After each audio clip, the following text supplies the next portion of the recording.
जय Hind ladies and gentleman. Crack SSB master class a product of Afpa के defence news can में मैं आमिर आपका वेलकम करता हूं। इस एडिशन में हम 13 मई 2020 के डिफेंस न्यूज स्कैन करेंगे। So without any further edu let's scan the first news. Sikkim में हुए फेस ऑफ के बाद इंडिया और चाइनीज मिलिट्री अब भी हाई अलर्ट पर नजर आ रही है। दोनों तरफ टेंशन धीरे धीरे एस्केलेट हो रहा है।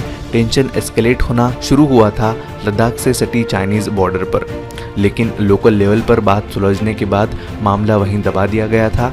लेकिन बाद में सिक्किम में बात गहरा गई जब एक यंग लेफ्टिनेंट ने चाइनीज मेजर को पंच मार के मैन टू मैन वॉर में अपना लोहा मनवा लिया।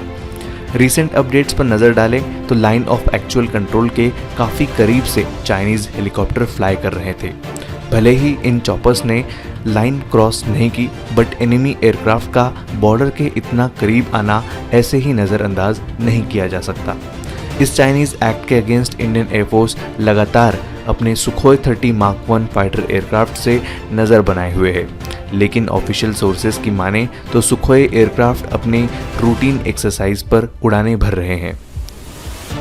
Sukhoi 30 aircrafts Ladakh union territory में सिचुएटेड लेह और थॉयसे एयरबेस से उड़ानें भर रहे हैं।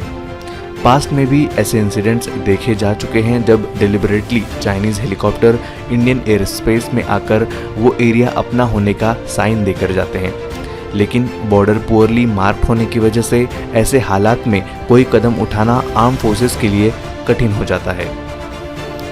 न्यूज़ को ख़त्म करने से पहले आइए ब्रीफली स्कैन करते हैं Indian air force Sukhoi 30 mark 1 aircraft को। सुखोई 30 एक Russian multi role fighter aircraft है। इंडिया में इस एयरक्राफ्ट को हिंदुस्तान एरोनॉटिक्स लिमिटेड मैन्युफैक्चर कर रही है। इंडियन एयरफोर्स इस एयरक्राफ्ट का मार्क 1 वेरिएंट यूज़ करती है। एज ऑफ मार्च 2020 इस एयरक्राफ्ट के 272 यूनिट्स इंडियन एयरफोर्स के लिए मैन्युफैक्चर किए जा चुके हैं। सुखोई 30 मार्क 1 की यूनिट कॉस्ट अप्रॉक्सीमेटली 50 से 55 मिलियन यूएस डॉलर्स के बीच रहती है, यानी इंडियन रुपीस में देखें तो एक Sukhoi 30 mark 1 aircraft 420 crore rupees तक का आ सकता है।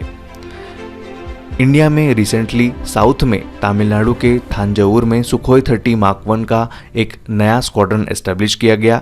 इस स्क्वाड्रन को चाइनीज नेवी के इंडियन ओशन रीजन में बढ़ते प्रेजेंस को कंसिडर कर रेस किया गया है। नेक्स्ट न्यूज़ पर बढ़ने से पहले मैं आपको Afpa crack SSB master class telegram channel से अवेयर कराता हूँ। इस चैनल पर आफ्पा एसेसर्स डेली इंटरेक्ट करते हैं एसएसबी एस्पिरेंट से। अगर आपको कोई क्वेश्चन है, कोई क्वेरी है, तो आप इस ग्रुप पर आकर अपना क्वेश्चन, अपनी क्वेरी पूछ सकते हो, जिसका आंसर आपको आफ्पा एसेसर्स वीडियो के थ्रू देंगे। इस चैनल का नाम है आफ्पा क्रैक एसएसबी मास्टर क्लास। इस चैनल की लिंक मैंने डिस्क्रिप्शन में प्रोवाइड कर दी है, जिस पर क्लिक करके आप इस चैनल का हिस्सा बन सकते हैं। अब चलते हैं नेक्स्ट न्यूज़ की ओर।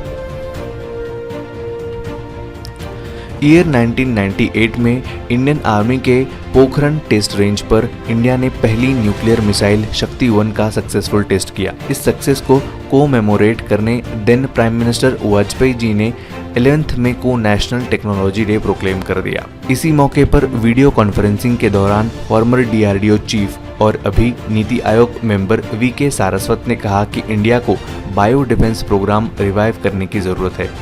फॉर्मर डीआरडीओ चीफ ने कहा कि डीआरडीओ ने अपने 6 लाइफ साइंसेज लेबोरेटरीज पर अपना फोकस शिफ्ट करना चाहिए।